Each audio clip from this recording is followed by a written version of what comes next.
آپ अलैहिस्सलातु वस्सलाम के मामूलात का अगर हम जायज़ा लें कि आप किस कदर इबादत किया करते थे, आपके मामूलात रोज़मर्रा की जो ज़िंदगियाँ थीं वो कैसी थीं, तो हज़रत अब्दुल्ला बिन अमर रज़ी अल्लाह ताला अन्हु से रिवायत है कि नबी पाक अलैहिस्सलातु वस्सलाम ने इरशाद फरमाया कि हज़रत नूह अला नबीना व अलैहि सलाम साइमुद्दहर थे, यानी हमेशा रोज़ा रखने वाले थे।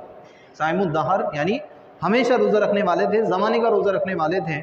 हम तो साल में एक महीने का रोज़ा रखते हैं और उसमें भी लोग किस तरह रोज़ा रखते हैं वो आपको पता है। बाज़ लोग तो रुकते ही नहीं हैं, कोई किस बीमारी में बहाना लगाता है, कोई क्या बहाना लगाता है, कोई अपने काम काज का मामला करता है। तो मुख्तलिफ़ लोग मुख्तलिफ़ आज़ार पेश करते हैं। अब वो आज़ार ज़रूरी नहीं है कि सारे के सारे मरदूद हों, बास आज़ार काबिल कबूल भी होते हैं। शरीयत ने इजाज़त दी होती है कि आप फ़िलहाल रोज़ा ना रखें, लेकिन रोज़ा रखना होता है। आगे अगर सेहत मिल गई तो रोज़ा रखना है। लेकिन हमारे जो बाज़ अहबाब हैं, रमज़ान का जब महीना आता है तो उनको उज़्र लाहिक हो जाता है कि जी ये फ़लाँ मर्ज़ में मुब्तला है, ये फ़लाँ मर्ज़ में मुब्तला है, लेकिन उसके गुज़रने के बाद भी वो रोज़ा नहीं रखते। तो रमज़ान के रोज़े ये हम पर फ़र्ज़ हैं। बोलिए क्या हैं? फ़र्ज़ हैं, इससे छुटकारा तो है ही नहीं। अगर रमज़ान में रोज़े नहीं रख सकें तो फिर जब बाद में सेहत मिले उस वक्त रखने होंगे, लेकिन रखने ज़रूर होंगे। और अगर कोई उम्र के इस हिस्से में पहुँच गया कि अब उसको सेहत मिल ही नहीं सकती है, वो रोज़े रख ही नहीं सकता है, तो उसके लिए फ़िदिये का हुक्म दिया गया है कि वो फ़िदिया अदा करे। हर एक रोज़े के बदले में एक फ़िदिया अदा करें। लेकिन ये उस शख्स के लिए है जो उम्र के उस हिस्से में पहुँच गया कि ना तो अभी उसको सेहत मिली है, ना आइंदा उसको सेहत का इम्कान है। यानी अब उम्र कमज़ोरी पर कमज़ोरी ढलती ढलती चली जाएगी। उसकी उम्र इख्तिताम पर पहुँच रही है, उसकी सेहत अब दुरुस्त नहीं हो सकती है, उसको सेहतियाबी नहीं मिल सकती है, उसको कमज़ोरी पर कमज़ोरी ही का सामना करना पड़ेगा। तो ऐसे शख्स के लिए हुक्म ये है कि वो फ़िदिया अदा करें, हर एक रोज़े के बदले में एक फ़िदिया अदा करें। लेकिन अगर कोई शख्स बिलफ़र्ज़ रमज़ान के अय्याम में ऐसा बीमार है कि शरीयत ने उसको इजाज़त दी है कि आप रोज़ा ना रखें, आप रोज़ा छोड़ सकते हैं, लेकिन इसका मतलब ये नहीं है कि बस रोज़े से आज़ादी हो गई, उसको रोज़ा रखना पड़ेगा। जब उसकी तबीयत ठीक हुई तो उसको रोज़ा रखना पड़ेगा और वो रोज़ा कज़ा होगा। रोज़ा क्या होगा? कज़ा होगा। तो हम तो फ़र्ज़ रोज़े में इतनी कोताही करते हैं। हज़रत नूह अलैहि नबीना व अलैहि सलाम अल्लाह रब्बुल इज़्ज़त के इतने महबूब, इतने इबादत गुज़ार बंदे थे कि आप हर रोज़ अल्लाह के लिए रोज़ा रखते हैं, हर रोज़ रोज़ा रखते हैं।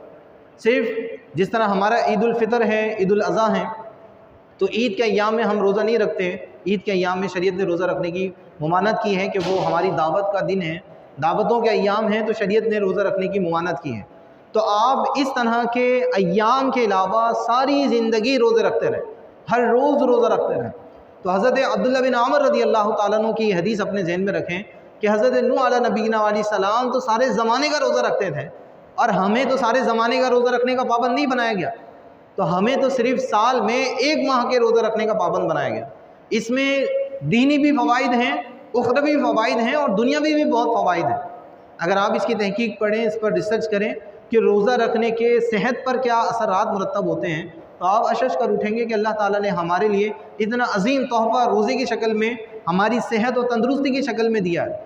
हम सेहत पर सारा पैसा खर्च कर सकते हैं, सेहत पर सारी दौलत लगाने के लिए तैयार हो जाते हैं। अगर हम अपना घर बना लेते हैं, अगर हम बीमार हो जाए या हमारे घर का कोई फ़र्द बीमार हो जाए, तो उसकी सेहत पर लगाने के लिए हम चाहें तो अपना घर भी बेच सकते हैं, और मज़ीद माल की ज़रूरत पड़े तो हम कर्ज़ भी ले सकते हैं। लेकिन अल्लाह रब्बुल इज़्ज़त ने जो हमें सेहत के दिगर मराहिल अता फरमाए हैं वो हम अदा नहीं करते। नबी पाक अलैहिस्सलातु वस्सलाम की अगर हम सीरत पढ़ें और उस सीरत के मुताबिक अमल करते हैं तो बहुत सारी बीमारियां तो वैसे ही हमसे दूर हो जाती, बहुत सारी बीमारियां दूर हो जाती हैं। तो उन बहुत सारी बीमारियों को दूर करने का एक हल रोज़ा भी है जो अल्लाह ताला ने साल में एक दफ़ा अता फरमाया, और इसको कैंसर के लिए बहुत ज़्यादा मुफीद करार दिया है कि जो रोज़ा रखने का आदी होता है वो इंशाअल्लाह कैंसर से महफूज रहेगा। फिर भी अगर हो जाए तो हम ये नहीं कह सकते कि जिसको कैंसर है उसने रोज़े नहीं रखे या रोज़े में वो कोताही करे, ये तो अल्लाह ताला का फ़ैसला है। लेकिन ये कैंसर से दूरी और बचाने का बेहतरीन ज़रिया और सबब है।